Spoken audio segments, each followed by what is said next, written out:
The honourable member for Cape St. Francis. Thank you very much, Mr. Speaker. I've been in contact with a number of residents from the Norman's Cove, Land Cove area who are concerned about the local economy and the jobs in their fish plant since the devastating fire in July. I asked the Minister of Fisheries, has he considered transferring the processing licences and moving it to Southern Harbour? The Honourable the Minister of Fisheries and Agriculture. Thank you, Mr. Speaker.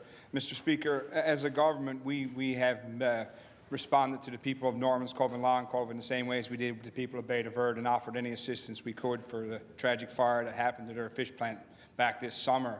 With regards to the question from the member with transferring a licence, I think what the question he's asking is there is an application before the Independent Licensing Board for Quincy to purchase the operation in Southern Harbour. This is not a licence transfer request. To this point, there's been no request to transfer any licence from the town of Norman's Cove, Long Cove. I can assure the member opposite and the people of the district that their member, I can assure you, we talk about this issue pretty much on a daily or at least bi-daily basis, and I can assure you that that member is working hard on behalf of the people of his district. With regards to the issue in Norman's Cove, Long Cove, the member and I met with the company days after the fire. I'm available to met with the company, yes, and we met with the plant owners as well, or sorry, the town as well.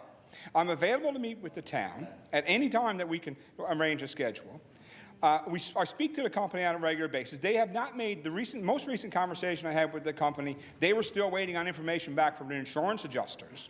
But, Mr. Speaker, I can assure the honourable member that the member for that represents that district is doing a fine job for his constituents.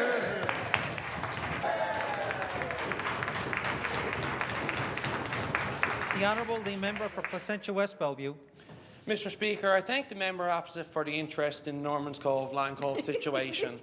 On the morning after the fire, which was a devastation for the entire community in the region, myself and the Parliamentary Secretary for Municipal Affairs were on the ground, and I have continued to be informed by my constituents and their concerns. But when dealing with a private company, it is hard to get information from that private company.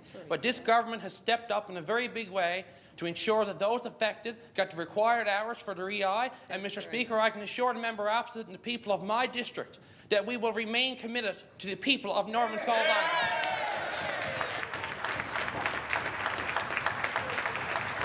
The Honourable member for Cape St. Francis.